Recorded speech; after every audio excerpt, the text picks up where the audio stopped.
J'espère que vous allez bien. Bonjour, bonjour tout le monde. Salut, salut, salut. Bonjour tout le monde. Vite fait, hein. Petit direct, c'est très important. C'est parce que depuis, on écoute des ragots de mensonges, de dénigrements et des insultes à l'endroit du président Maurice Kamto. Et ça nous amuse. Ça nous amuse. Ça nous amuse, franchement. Je suis outré. Attendez. Je vais laisser ça. Ah, pardon.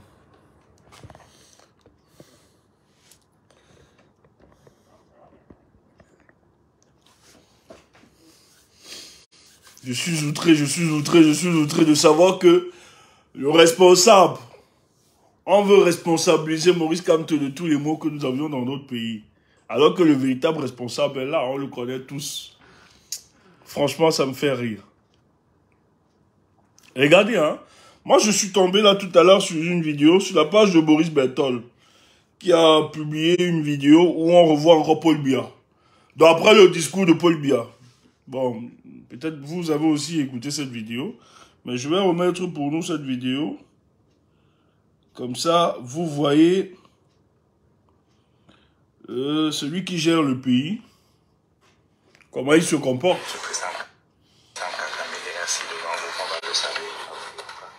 Pardon, je ne vais plus m'asseoir.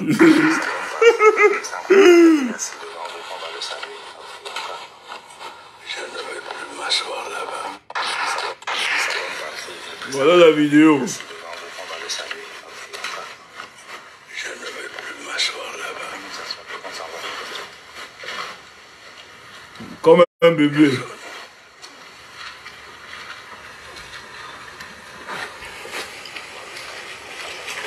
En tout cas, c'est ça.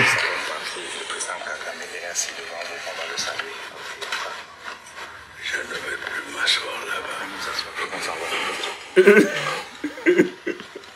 Personne. Pardon.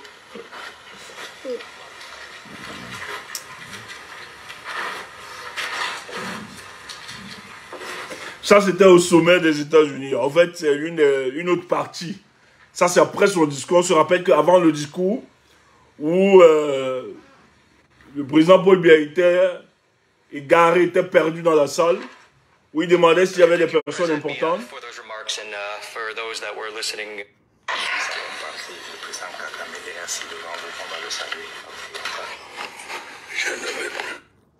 Je ne veux plus m'asseoir là-bas. C'est les dires de Paul Biya, sont les dires de Paul Biya.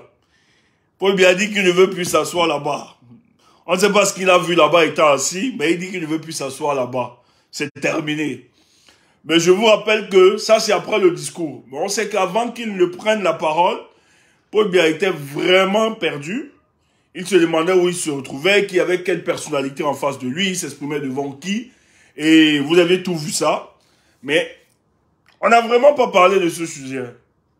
Ni la CIA TV, ni les médias au Cameroun qui sont à la solde de ce régime, personne n'a pu parler de ça. Parce que c'est quand même grave, hein, ce que nous sommes en train de voir. Donc ça, c'est la deuxième partie qui est ressortie. Donc nous avions vu cette partie aujourd'hui. Moi, je l'ai vu là sur la page de Boris Bertol qui publiait la deuxième partie. Donc quand il finit son discours, il dit clairement au chef du protocole, M. Bikele, qu'il ne veut plus s'asseoir là-bas. Et Bikele lui répond, lui dit qu'il y a le président Kagame et qui est en face de ça. Il faudrait qu'il salue le président Kagame. Voilà comment il dit ça. Donc, moi, ça me pose véritablement un problème. Si vous ne trouvez pas de problème, nous, on trouve des problèmes. Nous nous rendons compte que le président de la République ne jouit plus de ses facultés mentales. Le président de la République du Cameroun ne jouit plus de ses facultés mentales. Et c'est normal. Il y a un certain âge quand on atteint. Pas que la vieillesse est une fatalité. Et d'ailleurs, c'est une grâce parce que tout le monde n'est pas sûr d'atteindre cet âge. Mais durant la vieillesse, nous l'avons toujours dit, et ça a été expliqué même par des experts, que la vieillesse est synonyme de retraite et de repos. Pendant ce moment, on prépare son corps, son âme, son esprit pour la traversée de l'au-delà. C'est un moment où on s'assoit, où on ne se bouscule plus, où on ne réfléchit plus, où on ne pense plus. Mais qu'on bénéficie de tout ce que nous avions réalisé tout autour de notre jeunesse, tout au moment où nous avions eu de la force du mouvement pour agir. Donc, dans un pays sérieux, le président Paul Biya devait se reposer tranquillement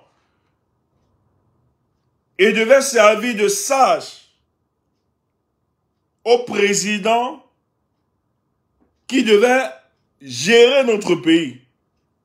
Donc, devait bénéficier du conseil et de la sagesse et de l'expérience de Paul Biya. En tout cas, en tant qu'Africain, c'est ça qui devait se faire. Mais vous voyez, malgré sa vieillesse, malgré les difficultés dont il a, non seulement difficultés physiques, mais cognitives, on l'impose à l'opinion nationale, camerounaise et internationale. Et ils pensent qu'ils sont très forts quand ils le font. Mais ça insulte le peuple camerounais. On insulte d'abord Paul Biya. Sa famille est insultée. Ils acceptent d'être insultés parce que c'est eux qui ont accepté. Le gouvernement est insulté. C'est une honte pour eux. Mais ils insultent la fierté du peuple camerounais. En nous imposant un individu comme ça. Ce monsieur est en train d'être maltraité.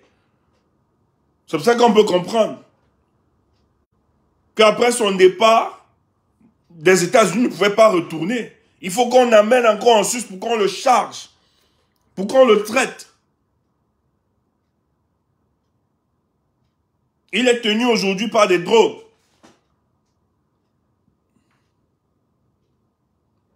Mais si on était dans un pays sérieux, notre constitution est claire. Le Conseil constitutionnel, qui régule le fonctionnement des institutions, devait se servir de ce dossier. Ça devait faire débat. On devait mettre sur la table de discussion, dans toutes les chambres, la chambre haute ou bien la chambre basse, on devait mettre comme débat la vacance du pouvoir. Est-ce que le président de la République du Cameroun jouit encore de ses facultés physiques et mentales pour gérer le pays? Parce qu'on ne peut pas donner le pays. C'est quand même le Cameroun, hein? Et c'est lui qui engage la vie de la nation. On ne peut pas donner les manettes de la République à un individu qui a perdu, qui ne contrôle plus ses sens, qui a perdu toute lucidité. Ça veut dire qu'il engage le Cameroun dans n'importe quoi. Il n'est pas réfléchi dans tout ce qu'il engage le Cameroun. C'est pour ça que moi je dis, tout ce que Paul Biya a signé après 2018 là, nous devons remettre ça en cause. Parce qu'avec ce que nous sommes en train de voir, ce monsieur ne mérite pas. Il n'est pas apte à gérer ce pays. Donc toutes les signatures qu'il a engagées au nom du Cameroun, nous allons remettre ça en cause. Parce que les éléments sont palpables. Paul Biya ne jouit plus de ses facultés cognitives. Il ne peut plus réfléchir par lui-même. C'est un enfant. Regardez son directeur du protocole. Tu es obligé de lui rappeler, voilà ce que vous deviez faire.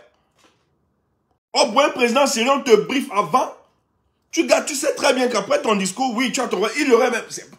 il aurait directement identifié le président Kagame dans la salle. Et normalement, aller le saluer. Ce n'est pas son directeur du protocole qui devait le lui rappeler. Mais ils sont obligés de rappeler parce qu'en fait, puisqu'il est sénile, il perd. Il y a un vide au niveau de sa mémoire. Ils sont obligés de lui rappeler, de lui dire, le président Kagame est là, il faut aller le saluer. Et qu'est-ce que lui dit? Il rétorque en disant, je ne veux plus m'asseoir là. Comme un bébé. On a l'impression que, par l'attitude du président, c'est comme si ceux qui sont autour de lui, qui l'entourent, l'imposent la posture qu'il doit avoir. Il est torturé, il est maltraité. Donc quand il énonce le désir de ne plus vouloir s'asseoir là-bas, c'est qu'en fait, On a l'impression que ceux qui l'entourent, dans le but de conserver le pouvoir, au-delà de la difficulté, des limites physiques de Paul Biya, l'obligent souvent à prendre une posture. Et lui donne de rétorquer, je ne vais plus m'asseoir là. Parce que ce sont ses proches collaborateurs, ils vivent chaque jour, ils sont ensemble chaque jour. Et c'est la pression qui se... Et là, c'est quand on a nos vieux, vous allez voir. Bon, beaucoup plus ici en Europe, on le voit. Hein. Ceux qui sont auxiliaires de vie là, il y a des témoignages. Comment les vieux qu'elle garde. Parce que Chantal Biya aujourd'hui est auxiliaire de vie. C'est ce qu'elle fait, c'est son rôle, c'est son deal. Elle est là pour entretenir ce mascarade-là, c'est ce qu'elle fait aujourd'hui. Elle est auxiliaire de ville, garde malade, donc elle garde le président de la République. Mais allez voir, quand ces femmes témoignent, et d'ailleurs c'est beaucoup plus nos soeurs qui le font ici, elles ont tout un programme pour entretenir le vieillard. Mais vous allez voir, à un moment, le vieillard est souvent fatigué, pour son bien. Parce que c'est elle qui assure pour le bien-être. Mais des fois, ça le saoule. Le fait qu'on le maintienne sur le lit, ou bien sur un fauteuil, ça le saoule. Il veut souvent sortir, il veut se balader, il ne veut pas voir. C'est normal, ça arrive souvent. Donc, ce que Paul Biya fait, ce n'est pas différent de ces vieillards qui sont en maison de repos ici. Ils sont fatigués. D'autres n'ont plus leur capacité cognitive. Donc, ils le font, ce n'est pas... Donc, c'est pour ça qu'on n'en veut même pas. Lorsqu'ils se comportent un peu de manière désagréable envers ceux qui sont proches, on ne les en veut pas souvent. Parce que ce qu'ils font, ce n'est pas sous le contrôle de leur conscience. Donc, quand Paul Biya dit « je ne m'assois pas là », pour lui, c'est comme si ceux qui sont autour de lui le torturent. Et là, ça prouve, c'est la démence. Le président est dans une démence. C'est la démence. Oh, son directeur du protocole lui donne une information que le président Kagame est là, il faut aller le saluer. Au lieu soit de demander à son directeur du protocole, ah bon, le président rwandais est là, ok, j'irai le saluer. Mais tout ce qu'il trouve à dire à son directeur du protocole, c'est de lui dire, je ne veux plus m'asseoir là. Là où vous m'aviez torturé, là où vous m'exposez. Donc, ce sont les signes d'une certaine démence. Le président de la République, on ne le voit pas. C'est parce que les proches qui sont autour n'ont pas la capacité ou bien le courage de le dire. Mais heureusement que vous ne pouvez pas tromper le Cameroun tout le temps et les Camerounais tout le temps. Il y a un moment où la vérité va jaillir. Et ce banditisme, peut-être vous allez le faire au Cameroun, mais ailleurs, est-ce que ces Européens-là seront d'accord de jouer le jeu? Parce que je ne pense pas que si cette vidéo a fuité, je ne pense pas que ce soit les proches de Paul. Peut-être ça peut être les proches. Moi, je ne suis pas dans le secret de je ne lis pas dans une boule de cristal. Mais en fait, cette vidéo qui circule, non seulement parce que même ceux qui sont du RDPC aujourd'hui, ceux qui doutaient hier, s'ils sont sincères, ils savent que c'est fini, Paul Biya ne jouit plus de ses capacités cognitives. Ils le savent très bien. Ils ont craché, ils ont craché, ils ont craché, ils ont craché.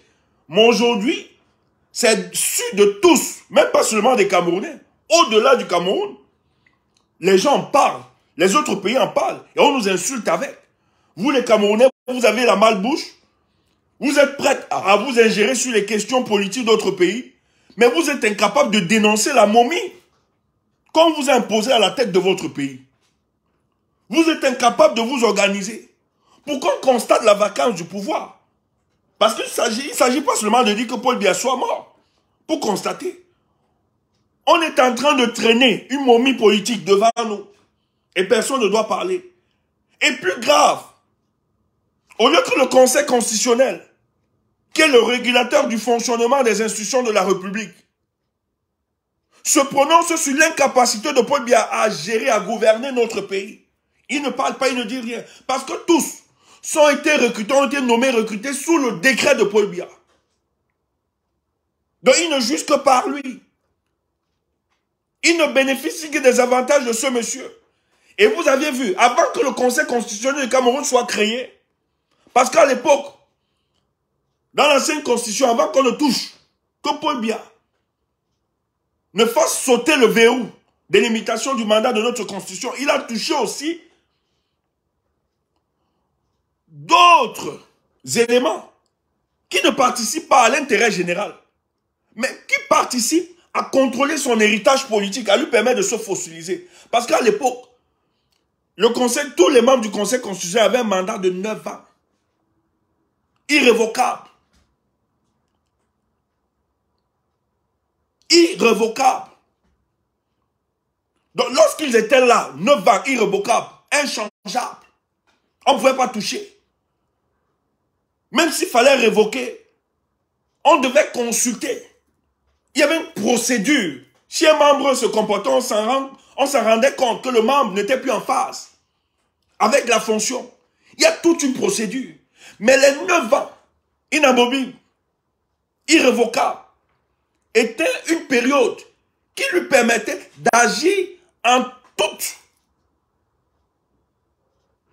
exercice de sa conscience et de sa fonction, sans avoir à subir une pression du pouvoir exécutif ou bien du président de la République. Mais qu'est-ce que Paul Biya a fait? Paul Biya a cassé ça. C'est pour ça que chaque année, il doit reconduire le président du Sénat, le président de l'Assemblée. Il se rassure que tout cela soit une sécrétion de son pouvoir.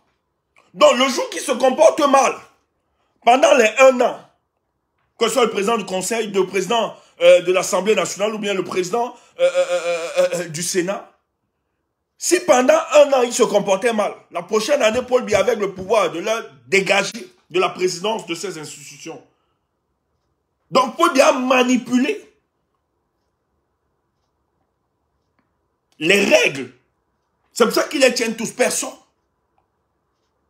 C'est Paul Biya qui décide si les membres du constitutionnel peuvent rester pour longtemps.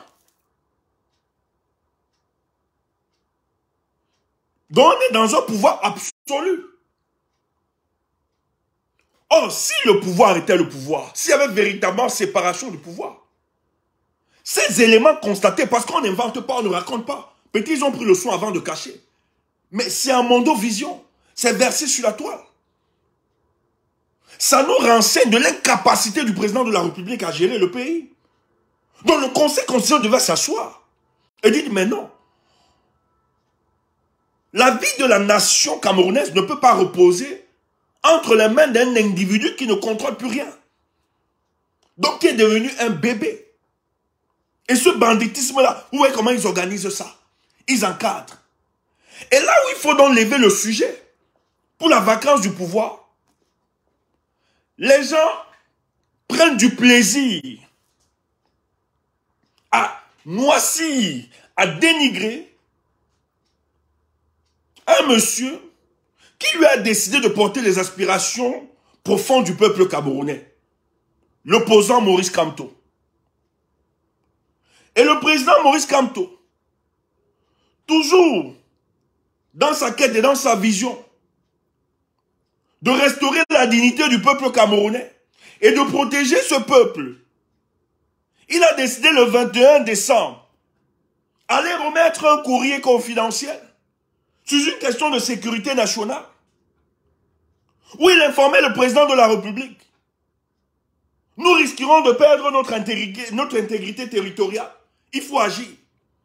Parce que ce que nous avions gagné de longue bataille devant la Cour internationale de justice en 2002.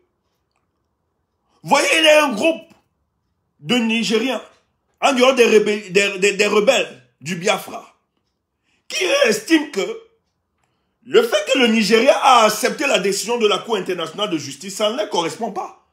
Que c'est leur patrimoine, il faut prendre cela. Parce que Bakassi regorge beaucoup de richesses. Et l'immobilisme étatique dont on observe, où on a souvent perdu, vous savez très bien que le Cameroun a perdu beaucoup de territoires par le passé. C'est vrai qu'il y avait aussi l'influence du colon, etc. Mais aussi de la bêtise de ceux qui nous ont toujours gérés, en l'occurrence Paul Biya. Mais qu'est-ce que les gens au lieu de questionner la pertinence de la venue de Maurice Kamto au palais de l'Unité, qui lui était un opposant farouche, et qui vient se présenter, pas nuitamment, mais en journée, avec un véhicule dont on sait que le responsable de ce véhicule, c'est Maurice Kamto. Donc il ne se cachait pas, il s'affichait. Au lieu de poser la pertinence de sa venue, et de dire, si cet homme qui mène un combat pour aider les Camerounais, pour nous sortir de ce gouffre infernal qu'elle nous a imposé Paul Biya et les membres de sa famille et le gouvernement. Mais quelle est l'urgence en mettant sa personnalité, en allant là-bas et sachant que ça risque de susciter le débat et que des propagandistes de ce régime risquent d'utiliser ça pour le fragiliser. Ils n'ont pas posé la pertinence. Ils l'ont insulté, humilié, dénigré, dépersonnalisé. Et lui mettant dans la catégorie des opposants aventuriers, stoppés aux revendications stomacales. Qu'en fait, quand on n'est pas différent de toutes les opposants rentemplant que nous voyons dans la sphère politique camerounaise. Une façon non seulement de l'insulter, mais de décourager le peuple camerounais qui aime ce monsieur et qui salue la cohérence et la ténacité du combat de cet homme Maurice Kamto. Or, ce n'est pas le sujet. Mais malheureusement pour eux, nous avons eu la révélation depuis hier par un média qui lui officie dans les couloirs du palais des palais présidentiels, qui nous révèle la quintessence de ce courrier, qui nous dit en fait, l'opposant camerounais, de par son patriotisme et la dimension d'homme d'État qu'il est, et du juriste international, et d'un acteur important sur la bataille de Bakassi, il est juste venu donner un courrier au président de la République de prendre en compte la situation sécuritaire dans la zone de Bakassi. Ce que la plupart des collaborateurs de Paul Biya, des bandits, des voleurs, ne peuvent pas faire comme travail, ne peuvent pas servir. Au moins, s'ils avaient une telle information, ils devaient même vendre ces informations-là. D'autres même pouvaient organiser pour déstabiliser davantage. Mais voilà un monsieur, même si Paul Biya est un adversaire politique, même s'il y a une différence de vision du Cameroun, ce monsieur, par sa grandeur, il s'est mis au-dessus des querelles, au-dessus des batailles. Parce que c'est lui qui a subi. Hein. S'il y a un opposant qui subit beaucoup plus au Cameroun, c'est Maurice Kamto. Il n'y a personne d'autre qui subit comme ce monsieur. Mais il est allé au-delà de cette dimension pour servir l'intérêt national. Les gens ont fait ça, ont pris. Soi-disant, voulant le décourager, parce qu'on cherche. On ne cherche pas tous les moyens. Comment on va détruire Maurice Kamto? On ne cherche pas tous les moyens. Comment on va le disqualifier du champ politique? Mais or, il y a un vrai sujet. La vacance du pouvoir. Il y a un vrai problème. Paul Biya est inapte au commandement. Mais on n'en parle pas. Pourquoi? Et les gens laissent tranquillement, parce que c'est tout un banditisme. On entretient ça, ce flou, alors que le monsieur doit aller se reposer. Mais pourquoi on entretient ça? On entretient ça parce qu'en fait, le fils doit commencer à prendre la réalité du pouvoir en compte. Qu'est-ce que Franck Biya est en train de faire? Après son offensive mystico-traditionnelle, il a lancé son offensive diplomatique. Maintenant, c'est l'offensive politique qui est en train d'être enclenchée. Et quand je parle de l'offensive politique, il va falloir ranger derrière lui les soi-disant opposants camerounais. La société civile, le business a commencé. Vous avez vu qu'il y a des gars comme les Nouma, qui sont aux États-Unis, qui disent défendre la cause du peuple. Mais quand Paul Biya est venu aux États-Unis, Nouma a dit clairement qu'il allait voir Paul Biya, rencontrer Paul Biya. Mais en réalité, il ne rencontrait pas Paul Biya. Paul Biya est malade. Nouma, elle allait non seulement aller demander l'argent, parce que c'est quelqu'un qui vit au-dessus. En fait, c'est quelqu'un qui est tellement tenu par le matériel. Des gens qui n'ont pas transcendé la dimension du matériel. Et comme ça n'entre plus, parce qu'il a été dévisagé à la face du monde, il a tellement escroqué les Camerounais. Parce que la plupart, vous savez, d'autres viennent là, ce sont des bandits, des fémans. Ils vous parlent de politique, c'est des fémans. Des gens qui ne sont pas prêts à travailler, qui ne bossent pas. Mais qui veulent utiliser la politique pour se faire une plateforme financière. Donc dans ce deal-là, comme il sait qu'il a mouillé le maillot, depuis il a travaillé, ça n'a pas abouti, il veut rentrer déjà au pays. Il va asseoir. Et surtout que c'est quelqu'un qui n'a jamais combattu pour que le régime change ou bien le système change. Pour lui, c'est que ses amis, qu'il a toujours défendus, devaient avoir la réalité du pouvoir. Et il voit que ça se dessine déjà, que le fils va se positionner. Donc quand il décide à rencontrer, c'est qu'il se dit, il faut refaire le deal avec celui qui va succéder Paul Biya. Voilà comment le gars part se positionner. Et il n'est pas le seul. Ils sont plusieurs. Il n'est pas le seul. Qu'ils sont en train de se positionner. Les gars ne sont pas là pour vous. Ils ne sont pas là pour vous. Ils ont utilisé vos frustrations, vos moyens même, pour tenir. Le moment venu, on a découvert qu'ils étaient. Maintenant, pour continuer d'exister dans le temps, qu'est-ce qu'ils font? Ils s'en vont maintenant revoir leur vrai patron. Que non, dans la nouvelle transition générationnelle, nous, on veut se positionner avec vous. Donc, le deal qui se passe, et il n'est pas le seul qui le pense. Il y a beaucoup d'opposants qui se disent que, après le départ de Paul Biya, ce que nous allons faire, si c'est son fils qui vient, ok, que le partage soit correct, le partage du gâteau. Il gère, nous on gère aussi de notre côté. Il n'est pas le seul, beaucoup vont le faire. Je ne vais pas seulement citer les noms pour le moment. Et vous allez donc comprendre même la bataille du SDF. Et ça aussi, il faut rappeler au peuple camerounais. En 2011, l'élection 2011, je parle parce que j'ai été, en tout cas, j'ai été au milieu de beaucoup de tractations. En 2011, avant l'avènement du MRC, il faut que je réactualise la mémoire de beaucoup. Peut-être les gens n'avaient... En 2011, parce que moi j'ai toujours été du bloc de l'opposition. Pour ceux qui me connaissent, j'ai toujours eu de la sympathie pour l'opposition camerounaise. Moi, ce régime, ça ne m'a jamais intéressé. Et ça, j'ai été formé par mon papa à moi qui était vivant. Lui qui n'a jamais aimé le régime en place. Et qui n'aimait pas le régime, pas parce qu'il ne voulait pas aimer, mais qui me montrait pourquoi il n'aimait pas ce régime. D'abord, mon père, lui, il était dans le MDP de Samuel Lebois. Il a toujours aimé. Il était dans l'UPC avant, après il est allé dans le MDP. Mais à chaque fois, il me montrait la malgouvernance de ce régime. Et moi, ça m'a éduqué politiquement. Et quand j'ai avancé et que j'ai pris connaissance de certaines choses, j'ai voulu de manière objective aussi analyser. Mais je me suis rendu compte que c'est vrai ce que mon papa disait. Il ne m'influençait pas seulement, mais il me disait des vérités. Et quand j'ai pris conscience de moi-même, j'ai analysé toutes les grilles. Parce que je voulais aimer le RDP, c'est moi aussi. Mais je me suis rendu compte qu'en réalité, c'est du banditisme. Et en 2011, qu'est-ce qui se passe? Étant de la mouvance de l'opposition camerounaise, nous estimons qu'il faut véritablement présenter une candidature de l'opposition camerounaise. Et celui qui était plus fiable à nos yeux, c'était Oshi, Joshua aussi, le vice-président du SDF. Et il y a une pression où on demandait à Ni John Fundi de ne pas présenter sa candidature, parce que ce n'est pas seulement en 2018. Mais en 2011, des gens demandaient à Ni John Fundi de ne pas présenter sa candidature. Et son vice-président, beaucoup ont été naïfs par son discours et ses sorties tonitruantes, ont été vraiment très séduits par ses discours. Sans savoir, en ignorant le deal qu'il faisait avec le régime en place. Donc nous étions unanimes que, gars, si on présentait, et surtout que, non seulement, mais on veut aussi un jeune. C'est pour ça que le discours de jeune, ça ne nous séduit pas. En 2019, on a été très prudents.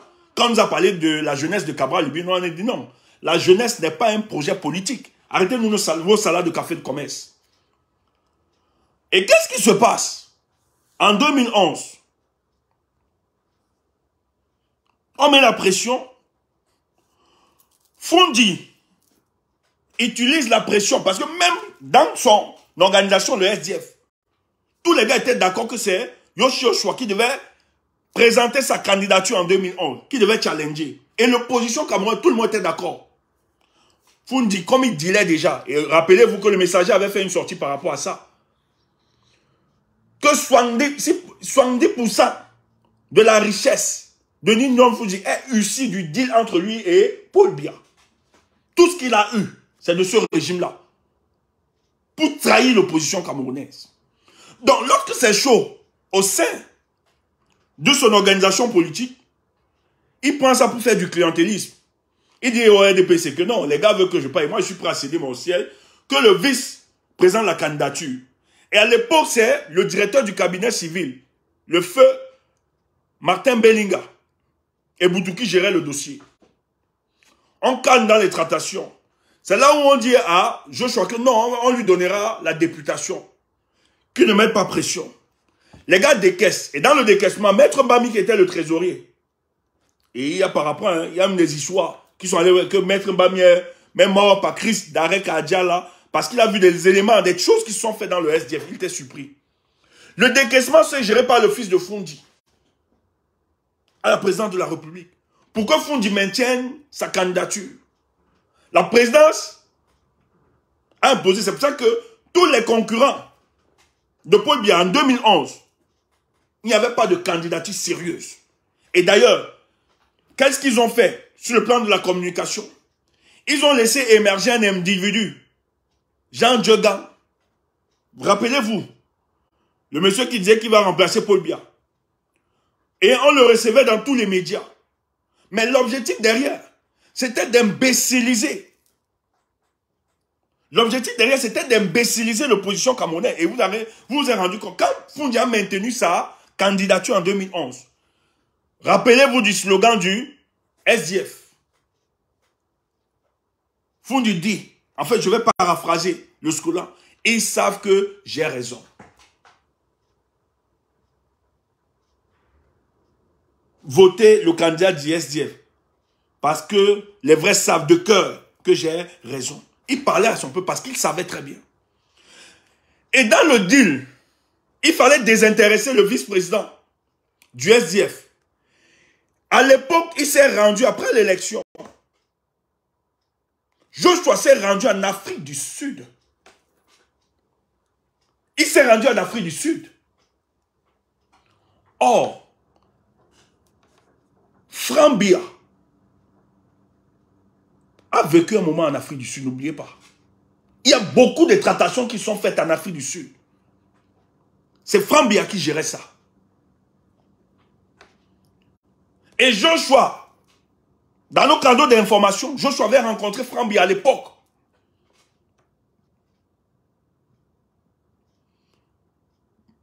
Les garanties devaient être députés.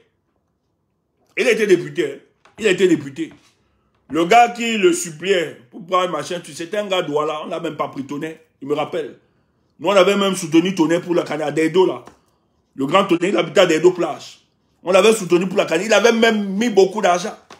Mais moi, je riais dans mon... Je riais, quand je voyais comment il se déployait et tout ça, je riais seulement dans mon cœur. Je dis, tu es le seul mot qu'on va prendre. Ils étaient sûrs. Or, le DCC de l'époque avait promis que la députation, on devait lui donner. À Joshua aussi, il devait être. Il est député de la nation, on en doit la première. Le gars de Deido, qui se disait être de Deido, que non, Douala quand même, c'est son territoire, c'est un autochtone. Il va prendre ça. Il a fait la campagne, on a pris tous ces petits sous qu'il avait. On a tout ça. Il n'a rien eu comme poste. Mais Joshua, tranquille, le boulot était assuré. C'est le seul, parce que c'était le deal. Les Tonnet n'étaient pas dans le deal. Tonnet Henry, ça s'appelle Tonnet Henry. Le grand, me rappelle trop bien. Très engagé politiquement. Je ne sais même plus s'il est encore resté dans le SDF ou bien il est encore dans la politique. Donc Joshua s'est retrouvé là-bas. Parce que n'oubliez pas, l'Afrique du Sud, à une époque, était la destination des rentemplants politiques. Parce que Franck Biya organisait beaucoup de deals là-bas. Pour le cas de son papa. Et ils ont toujours dit qu'ils ont un boulevard d'avenir. Eux, c'est la jeunesse. Ils vont reconstruire le pays ensemble. Donc, quand vous voyez la bataille dans le SDF, les Ninche, les Wafo, les maîtres Tchapi, tout ça, les Joshua aussi qui ne veulent pas laisser, c'est qu'en fait, dans l'offensive politique de Franck Biya, c'est qu'il faut avoir toute l'opposition camerounaise. En fait, la pseudo-opposition. Derrière eux. Parce que c'est eux qui vont... C'est pas le RDPC qui doit combattre le MRC. On est en train de préparer l'opposition pour combattre.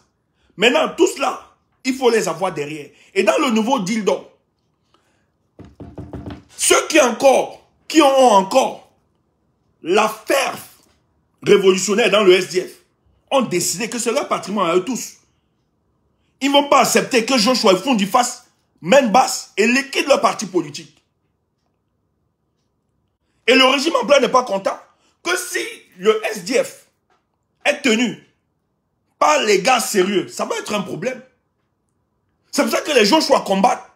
Parce qu'en fait, les Joshua doivent aider Franck Biya à se positionner comme président de la République dans le futur. Et avoir des postes de récompense. C'est un deal qui existe depuis. Et voilà pourquoi ils doivent concrétiser ça. Et ce n'est pas seulement eux, c'est plusieurs dans la société civile. Et ce que Franck Biya est en train de faire, ils ne constatent pas la vacance du pouvoir, sinon ils seront court-circuités. Donc c'est quand ils seront rassurés, qu'ils contrôlent tout, effectivement, que peut-être la pression monte tellement, parce que ce qu'ils vont faire, ils vont toujours présenter Paul Biya. Moi, je l'ai toujours être cohérent avec moi-même, même en 2027. Mais on va restreindre ses sorties. Il ne sera pas très visible.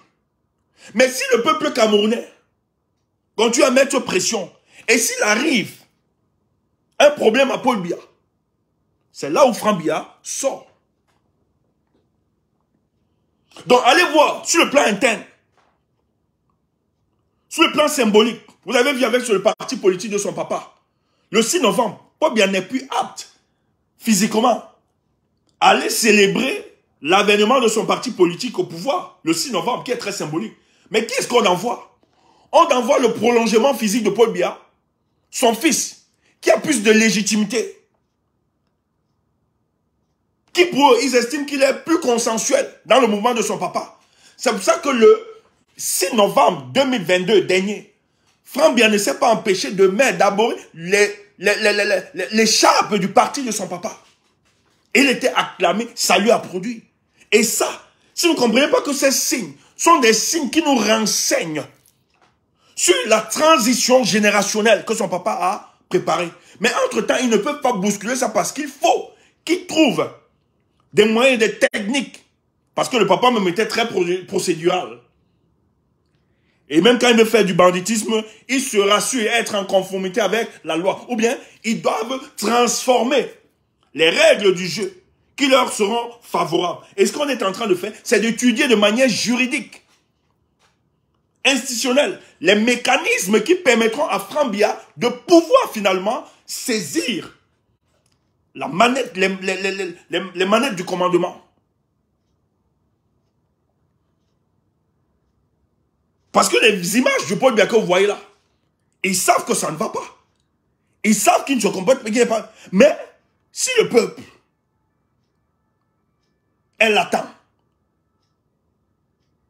Si le peuple ne se prononce pas, ils vont continuer avec le banditisme jusqu'à ce que le fils soit mature pour la prise du pouvoir. C'est pour ça qu'ils ont plus intérêt d'entretenir des débats sur la sortie de Maurice Kamto à la présidentielle. Parce qu'en fait, il faut détourner l'attention du peuple camerounais sur les vraies questions de notre République. Et le drame, c'est que tu as des gens se revendiquant du combat qui ont amplifié le discours de nos adversaires politiques. Et quand je parle, je pense à notre délinquant des histoires de salade de café de commerce de M22 qui, lui, pour exister, a profité de la dimension de la statue du MRC pour exister. Parce que la plupart de ceux qui reculent, il est recul dans le MRC. Un autre dangereux, qui a des motivations tribalistes, mais qui profite du financement des Bamileke pour se positionner. Mais malheureusement, on a encore des idiots. Des idiots qui veulent faire plaisir à des gens. Ne faites pas plaisir. Hein. On vous insulte là tout le temps. C'est le peuple le plus insulté dans cette nation, le peuple Bamileke. Donc vous n'avez pas besoin de rire avec n'importe qui. Quand vous traitez de tribalistes, etc. Vous êtes un peuple qui aimait la République. Vos parents l'ont démontré par avant. Vous êtes plus républicains que certains. D'autres sont plus communautaires.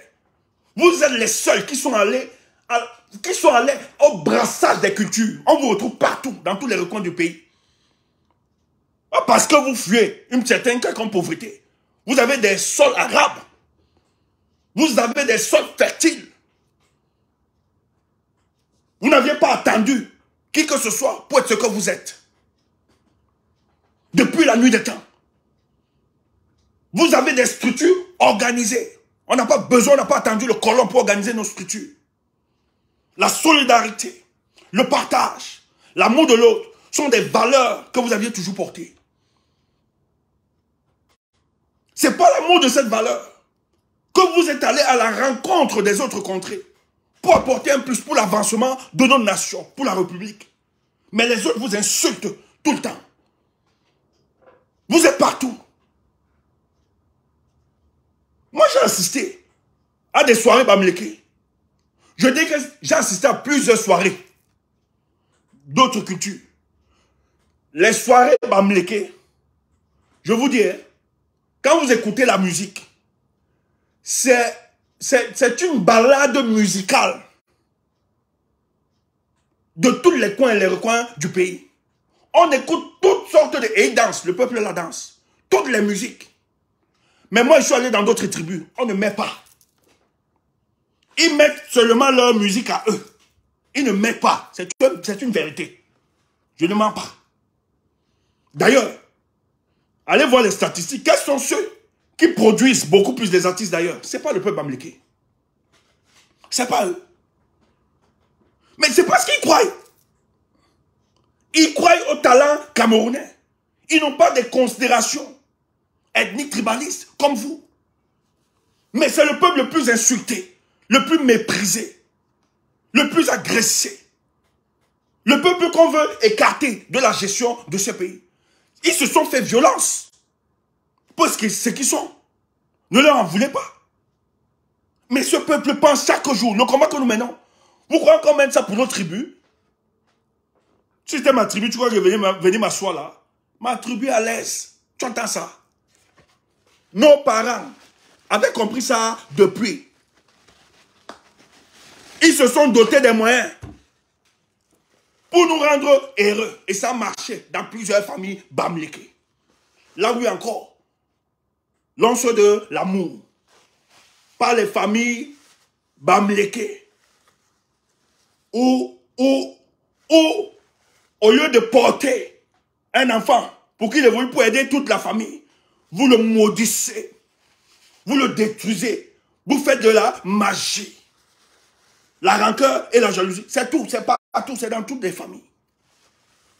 Mais à l'époque, quand tu étais membre du clan, quand tu réussissais, on n'a même pas besoin de te dire.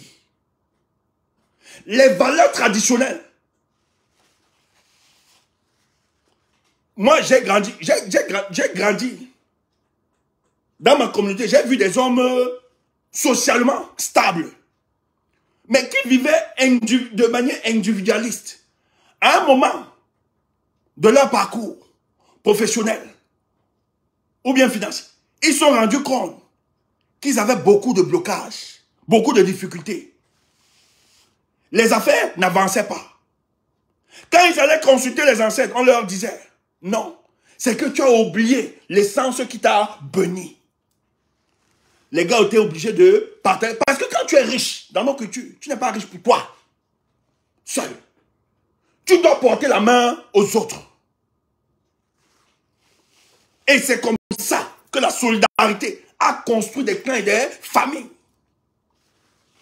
C'est aujourd'hui, avec le monde globalisé, la méchanceté, la rancœur, que les familles se sont divisées.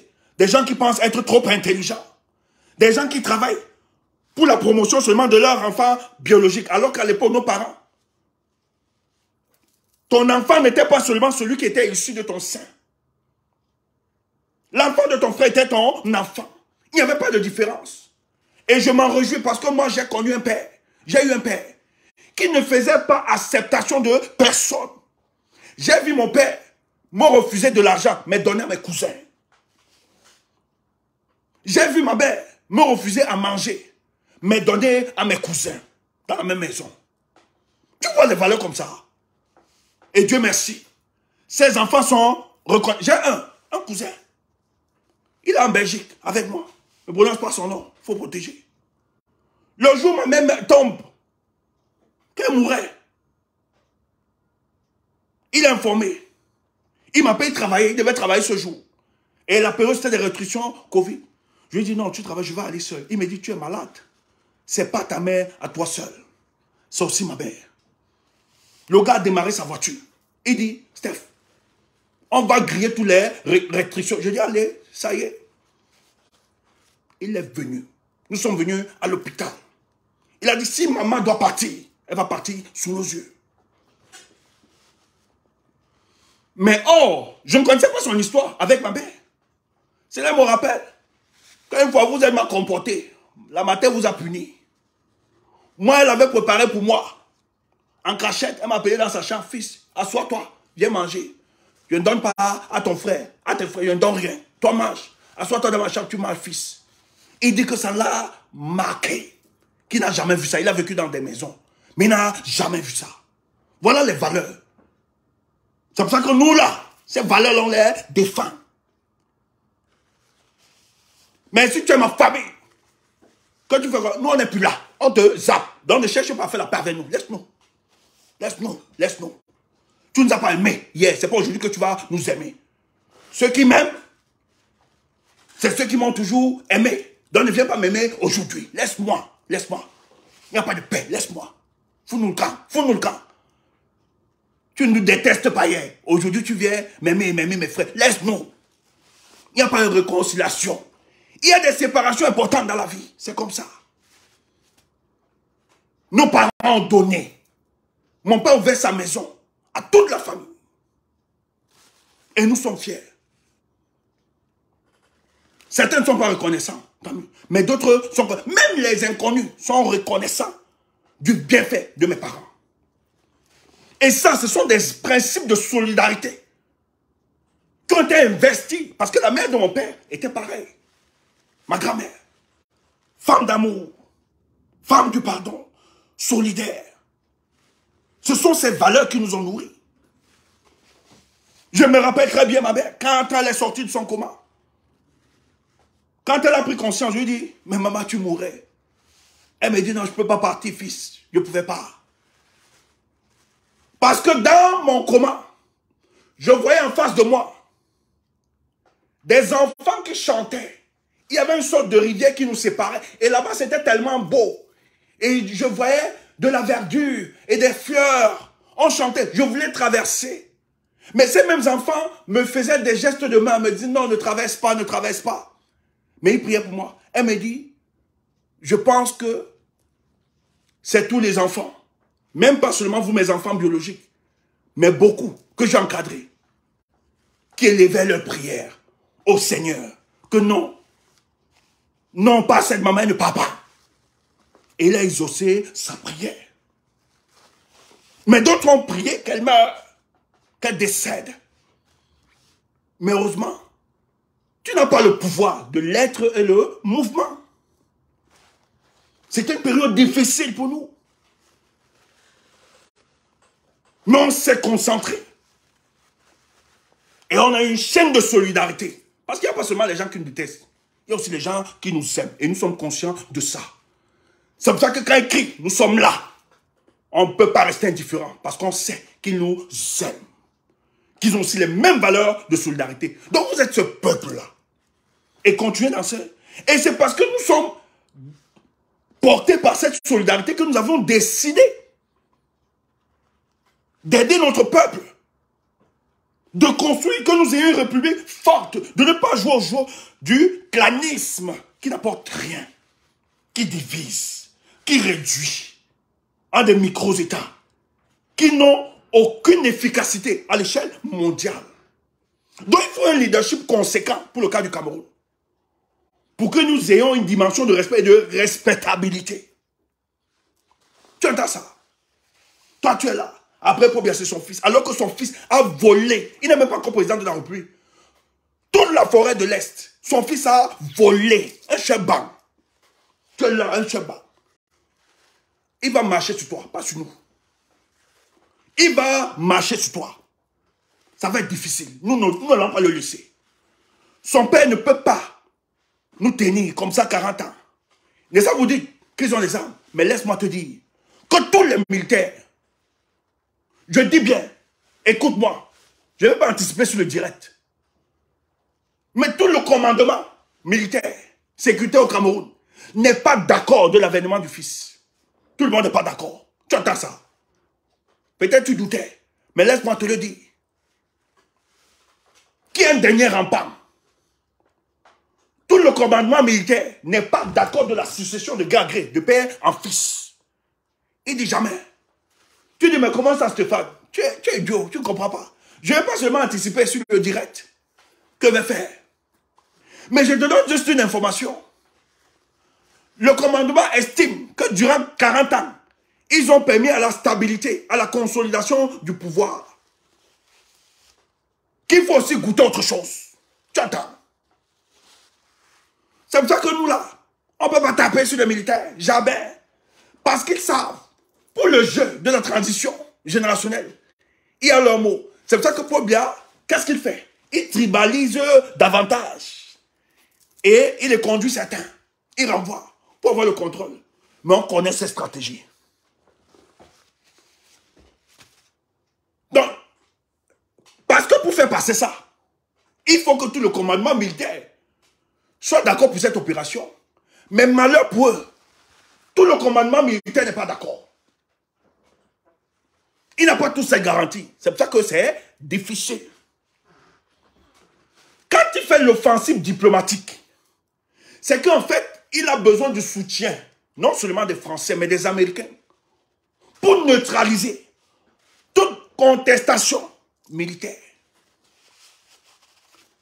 Je t'ai dit, quand la femme là, Kalice Béala se prononce, même si sa tête là t'énerve comme les nous autres, sa tête nous énerve. Donc du jour au lendemain, comme ça, de manière brutale, on ne peut pas accepter ça. Mais néanmoins, nous on ne rejette pas la pertinence de ce qu'elle dit. Et elle dit qu'elle va travailler aussi à son niveau, que ça ne passe pas. Chaque jour, elle travaille. D'ailleurs sur le plan communicationnel. Et elle a les secrets. Je t'ai dit, et je continue à te dire, que n'oublie pas qu'elle faisait les cours. Elle donnait le PCM, petit cours matinal, à l'actuel directeur du cabinet civil. Donc elle a goûté au secret d'État. Donc quand elle attaque le fils, elle sait très bien que c'est ce que l'autre lui a dit. Non, après le père, le fils va prendre, nous travaillons à ça. C'est pour ça que l'autre mouille le maillot, parce que c'est lui. C'est lui, le patron de l'antichambre de Paul Biya, Ayolo. Il est toujours là. Mais il rencontre à Frambia. Et vous avez vu que c'est Ayolo qui a participé dans la neutralisation de Ngongo. On a mis Ayolo devant. Comme les gens savent que c'est Ayolo qui gère les affaires civiles du président de la République, qui est plus proche au président de la République que quiconque que ce soit.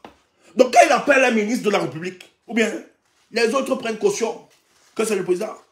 Donc quand Ayolo a appelé le ministre de la Justice, dit donc le président demande que l'affaire là c'est comment? Oh, c'est les Frambia qui gèrent ça. On disqualifie d'autres. Donc tu es là, tu insultes Maurice Kamto, tu rentres. Ouf, tais-toi. Travaille à ce qu'on constate la vacance du pouvoir. Il ne s'agit pas de nous faire du bien. Tu ne fais pas du bien. C'est de démontrer que tu n'es pas un imbécile, un idiot dans cette république. Parce que si tu t'étais, tu es seulement Maurice Kamto, et que tu es incapable qu'on questionne les règles qui nous gouvernent, ça veut dire que tu es vraiment imbécilisé. Tu es vraiment imbécilisé, tu n'es plus un humain. Donc si tu es sérieux et que tu es objectif, même si tu nous insultes, tu insultes les Maurice Kamto. Mais les règles qui gèrent la République, il y a un problème. La République est fragilisée. Celui qui détient les manettes de la République, vous avez vu les vidéos, il ne jouit plus de cette faculté cognitive. Oh, pour gérer un pays. Il faut jouir de ses facultés cognitives, c'est très important. Aucun handicap. Pourquoi? Parce que c'est lui qui engage la nation dans tous les traités, dans toutes les conventions, dans tous les investissements. Tu ne peux pas donner la signature à quelqu'un qui ne jouit plus de ses facultés cognitives. Sinon, où est-ce qu'il va amener le pays? C'est pour ça qu'en 2010, nous, quand on prend le pouvoir là, et c'est une certitude mathématique, on va prendre le pouvoir. Tout à ça. Nous, on va prendre. Donc, nous, quand on prend le pouvoir là, on remet en cause tous ces salades de café de 2018. Pourquoi? Parce que nous, on va prendre le dossier médical du président de la République. Tu dis que comment? Ouf, on en a les archives. Il était un homme d'État. On dit, on prend des juristes spécialisés dans le domaine, que tout ce qu'il a signé en 2018, ça n'engageait pas le Cameroun. Pourquoi? Parce qu'il ne jouissait pas de ses facultés mentales. Donc on annule tout ça. Tu entends ça? On va reconstruire ce pays. Pardon, porte-toi bien. Sois fort et sois confiant et optimiste pour l'avenir de ce pays. Voilà, tu entends ça, non? Et en même temps, que tu es déterminé. Si, autour de toi, si tu es un combattant engagé et déterminé, que tu as autour de toi quelqu'un qui veut blaguer, s'amuser, allez, tu le dégages. Il ne faut pas avoir peur. Personne n'a le titre français de ce combat, même nous qui parlons. Si quelqu'un se comporte mal, tu le marques, tu le zappes une fois. Personne n'a immunisé. Personne. Même le président Maurice Kamto, dont nous aimons, s'il dégamme et qu'il nous trahit, la même virulence que nous avions pour les autres, il ne va pas échapper. Mais pour le moment, nous le respectons. On a beaucoup d'estime. Parce que quand on voit même l'avenir, il sera très difficile pour ce monsieur de nous tromper. C'est pour ça que nous le respectons. Nous l'aimons. Nous le célébrons. Dis que c'est le culte, on s'en fout. Toi, qu'est-ce que tu as fait pour mériter le culte? Donc, si tu es autour de nous, tu sais que tu es combattant, tu fais ouf. Tu te comportes pas, on te dégage. On te dégage. Tu es qui? On est jaloux de toi. Ouf, tu es qui? Ouais. Ils sont jaloux de moi parce que tu as fait quoi? Tu as fait quoi? Tu as fait quoi? Tu es là, tu as fait quoi? Après, tu vois les gens me disent, non, ne fragilisez pas le combat. Mouf! Toi, tu vis, toi, tu es là, tu parles, tu es faux profil. Va vivre avec la personne une semaine. Va travailler avec, je te dis seulement, va travailler avec la personne une semaine, tu viens me dire. Non pas des années, des mois. Nous avons travaillé avec la même personne. On a pardonné, on a excusé. Toi, tu es là. Tu es un faux profil dans les réseaux. Tu dis que non, il faut accepter tout combattre, il faut. Tu sais ce qu'on vit. Hier, pour Calibri, c'est la même chose. Quand vous dites non, c'est la jalousie. Vous êtes toujours à distance. Oh, nous, on expérimente. On n'est pas seulement sur le virtuel. Nous, sur le terrain. Ces gars nous posent des problèmes. Maintenant, pour la sérénité du combat, nous, on dit non. Il faut que la personne se calme. Tu viens, non, il faut pas. Ouf. Tout le monde. On chasse. Parce qu'il ne faut pas laisser du pourri au milieu de nous. C'est ça qui contamine le reste. Quand c'est pourri, il faut chasser. Pour garder les bonnes graines, il faut enlever. Donc tais-toi. Nous, on a plus d'autorité quand on parle. Toi, tu n'as pas autorité. Parce que tu n'es pas souvent avec nous. Donc nous, quand on parle là, on a autorité. C'est parce qu'on ne parle pas sur la toile. Mais nous vivons des difficultés. Et plusieurs. Donc, quand la majorité des combattants décident de prendre des distances, tu es qui? Pour venir remettre en cause ce qu'ils ont décidé. Surtout que les mêmes combattants qui parlent sont ceux qui ont salmodié, qui ont porté, encouragé le même combattant. Mais quand il devient désagréable, c'est un bon ton de lui dire tu es dans l'erreur, écarte tout. Nous prenons de la distance. Tu as des comportements suspects, des comportements qui ne participent pas à la cohésion de notre groupe. On ne peut pas évoluer comme ça. Et c'est clair. Moi, s'il y a quelqu'un en face, moi j'ai assisté à des réunions. Moi, je suis même au-delà. Quand tu es même l'ami de quelqu'un, quelqu'un que je ne trosse pas, que j'aime pas, tu es son ami, je sais comment vous êtes liés. Tu es dans la réunion, je te dis, tu fais quoi là? Tu ne parles pas. Oh, j'ai pas de problème avec toi. Je dis non, parce que je sais que tu es son ami. Donc, si tu es son ami, si nous on dévoile la stratégie, si tu vas lui dire, donc excuse-nous pas. Ou bien je ne parle pas. C'est clair. Soyez idiots, faites tout pour embrasser. Nous, on n'embrasse pas. Nous, on n'embrasse pas tout le monde. Dit qu'on est jaloux, on s'en fout. Parce qu'on a laissé des choses comme ça prospérer au sein de nous. Ça a gangréné tout le combat. On confond tout le monde. On met tout le monde au même diapason. Je ne suis pas tel. Et l'autre n'est pas moi. Si lui, il n'évolue pas le mensonge, le bluff, moi, il ne ment pas. Je ne bluffe pas. Je ne viens pas bluffer. Je ne manipule pas les gens. Je n'enregistre pas les gens. Je ne mets pas les gens sur écoute. Je ne fais pas le chantage aux gens. C'est pas, mais ce ne sont pas mes valeurs. Donc je ne peux pas m'asseoir avec les gens avec qui je ne partage pas les mêmes valeurs. C'est tout. Oui. Ouf, toi, tu veux qu'on réussisse ce qu'on a fait? Toi, peut-être c'est en 2018. Nous, là, c'est depuis. C'est depuis le pays. Toi, c'est là maintenant. Tu veux. Et on peut au front, on bagarre. On nous a condamnés. Hein? On m'a condamné en Suisse. Comme tu dis que je fuis ou bien hypothèse, je suis l'ami de tel. Donc, si j'étais ami de Messanga Nyamdi et que j'empêchais le combat, je n'ai pas allé bagarrer avec Paul Biya en Suisse, on m'a condamné. Je dois payer 600 €. 600. Tu comprends? L'argent qu'ils peuvent peut-être m'aider. Aider ma petite famille. Je dois aller payer. Parce que je suis allé bagarrer. Tu entends? Et on était devant. On n'est pas parti comme d'autres. D'autres sont venus, ils étaient masqués. Ils ont fui au premier coup. Nous, on allait à la front. On a même des blessures. On a des photos. On ne parle pas. On allait au front. Et moi, bien n'est pas avec n'importe quel. Et ils savaient qu'on venait. Parce qu'on est. Donc, tous les gars de corps, ils ne sont pas seulement musclés au niveau des épaules ou bien du pecto. Ils sont musclés jusqu'au rectum. Des gars qui étaient prêts pour le combat. Nous, on n'est pas musclés. Regarde comment nous sommes. Souvent chétifs. Mais on a eu l'audace d'affronter ce qui est craint. Que là, tu viens nous raconter. Tu veux qu'on te cite ce qu'on a fait? Oui. Quand tu viens, tu chantes partout, ma chère. Nous, on ne connaissait pas où.